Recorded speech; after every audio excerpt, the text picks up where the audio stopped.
ஒருத்தன் பண்ணி மாதிரி நல்லா கத்துவான், சின்ன பண்ணி மாதிரி, வயசான பண்ணி, நடு பண்ணி மாதிரி நல்லா கத்துவான் சின்ன வயசுல இருந்தே.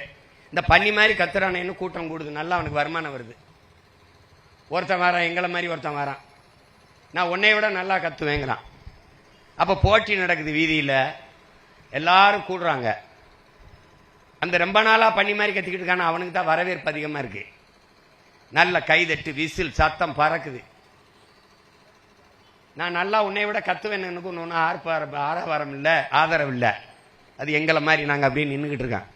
கடைசியா ரொம்ப நேரம் அந்த அந்த ரொம்ப நாளா கத்திக்கிட்டு இருக்கவனு கைதட்டு இருக்குது. இவன் சொல்றான், ஏய் நிறுத்துங்கப்பா, நிறுத்து, இங்க பாரு அப்படின்னு. ஒரு சாக்கு போட்டு ஒன்று மூடி இருக்குது, அந்த கோணி சாக்கை தூக்குறான். உண்மையான பண்ணி படுத்துக்கிட்டது.